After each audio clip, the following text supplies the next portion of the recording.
Hello friends, welcome to Lakshmi ఓలోలాస్ kitchen. నేను మీ లక్ష్మి.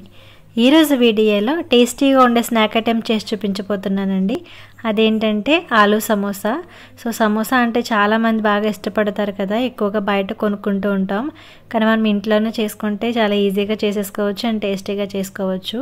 మరి ఎలా చేసుకోవాలి అనేది ఈ వీడియోలో చూపిస్తున్నానండి. వీడియో చూసే ముందుగా లైక్ చేయండి, అలాగే మీ ఫ్రెండ్స్ కూడా షేర్ చేయండి. స్టార్ట్ చేద్దాం.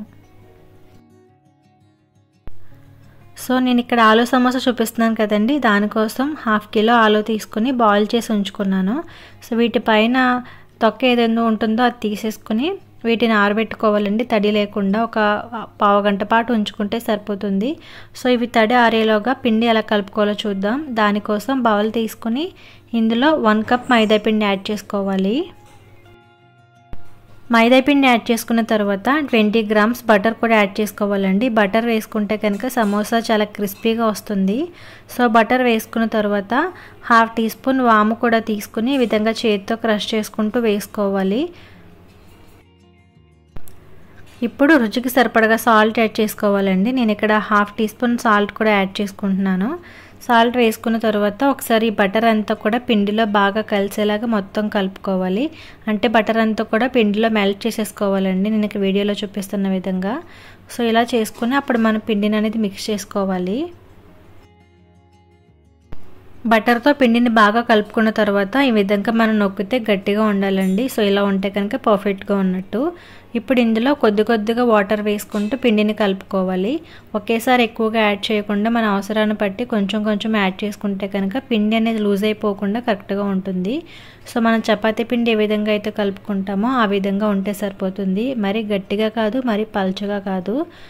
ఆ విధంగా కలుపుకుంటే కనుక మనకి సమోసా అనేది క్రిస్పీగా వస్తుందండి. పైన బేస్ అనేది చూసారు కదా. ఈ విధంగా 5 నిమిషాల పాటు ఒత్తుకుంటే పిండిని బాగా కలుపుకోవాలి.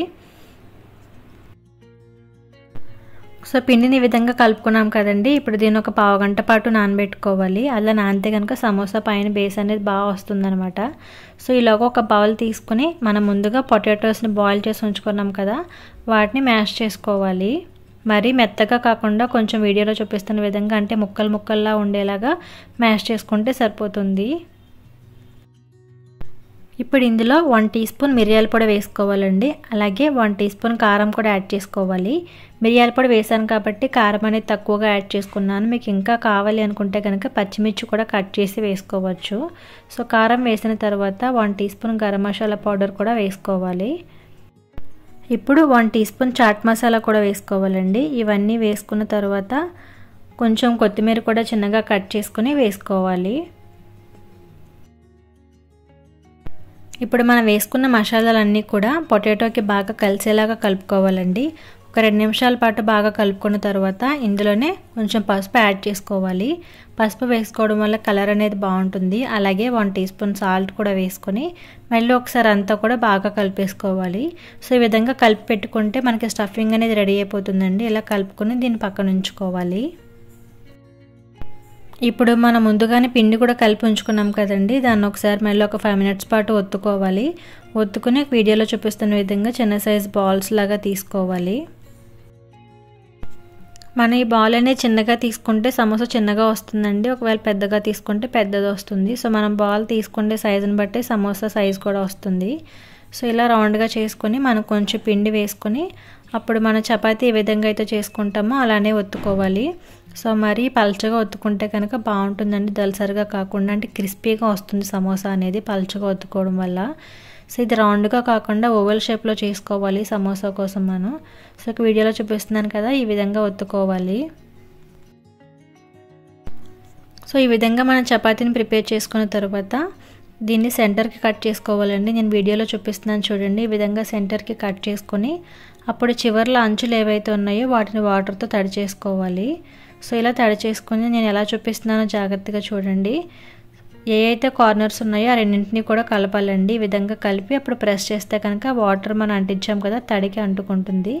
అప్పుడు ఈ విధంగా వేళ్ళ మధ్యలోంచి తీసుకొని మనం ముందుగా ప్రిపేర్ చేసుకున్న స్టఫింగ్ ఉంది కదా, అది పెట్టుకోవాలన్నమాట. అది పెట్టుకొని మళ్ళీ నేను ఇక్కడ వీడియోలో చూపిస్తున్న విధంగా క్లోజ్ చేసేస్తే మనకి సమోసా షేప్ అనేది వచ్చేస్తుంది. చూసారు కదా, ఇదే విధంగా మిగతావన్నీ కూడా సమోసాలు చేసి రెడీగా ఉంచుకోవాలి. సో ఇవి చేసుకున్న తర్వాత కూడా ఒక 10 నిమిషాల పాటు ఆరితే కనుక బాగుంటుందండి మనకి వేగిన తర్వాత. సో ఈ విధంగా చేసుకుని ఒక 10 మినిట్స్ పాటు ఉంచుకోవాలి. నేను అన్నీ కూడా ఈ విధంగా ప్రిపేర్ చేసేసి పక్కన ఉంచుకున్నాను. కొన్ని చిన్నవి వచ్చాయి, అలాగే కొన్ని పెద్దగా కూడా వచ్చాయి. ఇప్పుడు వీటిని వేయించుకోవడం కోసం స్టవ్ ఆన్ చేసుకుని ప్యాన్ పెట్టి ఆయిల్ని వేడి చేసుకోవాలి. ఆయిల్ హై ఫ్లేమ్లో కొంచెం బాగా వేడి చేసుకున్న తర్వాత అప్పుడు మీడియం ఫ్లేమ్లో పెట్టుకొని మన సమోసాలు అనేవి ఒకటే వేసి వేయించుకోవాలి. ఒక 2 మినిట్స్ పాటు వేగిన తర్వాత మనం మళ్ళీ వేరే వైపుకి తిప్పుకోవాలండి. రెండు వైపులా కాల్చుకుంటూ తిప్పుకుంటూ కాల్చుకుంటే కనుక అంతా కూడా ఈవెన్గా ఫ్రై అవుతుంది. సో ఆయిల్ బాగా వేడిగా ఉంటే కనుక సమోసా అనేది బాగా కాలుతుంది, అలాగే బాగా క్రిస్పీగా ఉంటాయి. మీరు కావాలంటే స్టఫింగ్లో ఆనియన్స్ కూడా వేసుకోవచ్చండి. సో నేనైతే యాడ్ చేయలేదు, నచ్చేవారైతే వేసుకోవచ్చు. సో ఒక 5 నిమిషాల పాటు ఇలా కలుపుకుంటూ వేయించుకుంటే మంచి కలర్ వస్తాయండి. చూసారు కదా, కలర్ అనేది చేంజ్ అయింది. సో ఈ విధంగా కలర్ వచ్చినప్పుడు వీటిని మన ఆయిల్లోంచి పైకి తీసుకుంటే సరిపోతుంది. సో మిగతావి కూడా ఇదే విధంగా వేయించుకుంటే కనుక మనకి ఆలు సమోసా అనేది రెడీ అయిపోతుంది. సమోసాలు వేయించుకున్న తర్వాత పచ్చిమిర్చి తీసుకుని వాటికి సెంటర్లో ఘాట్లు పెట్టి అప్పుడు ఆయిల్లో వేసుకోవాలండి, లేదంటే తూలిపోతుంది. సో ఈ విధంగా వేసుకుని బయటికి తీసేసుకోవాలి. వీటిని సాల్ట్లో డిప్ చేసుకొని సమోసాతో పాటు తింటే కనుక టేస్ట్ చాలా బాగుంటుంది. చూసారు కదండి, ఆలు సమోసా ఇంట్లోనే టేస్టీగా ఎలా ప్రిపేర్ చేసుకోవాలో. మీరు కూడా ట్రై చేసి మీకు ఎలా వచ్చిందనేది నాకు కామెంట్లో చెప్పండి. అలాగే ఈ వీడియో మీకు నచ్చితే కనుక లైక్ చేసి మీ ఫ్రెండ్స్ కూడా షేర్ చేయండి. ఫస్ట్ టైం నా ఛానల్ చూస్తున్న వారు తప్పకుండా సబ్స్క్రైబ్ చేసి నాకు సపోర్ట్ చేయండి. Thank you for watching.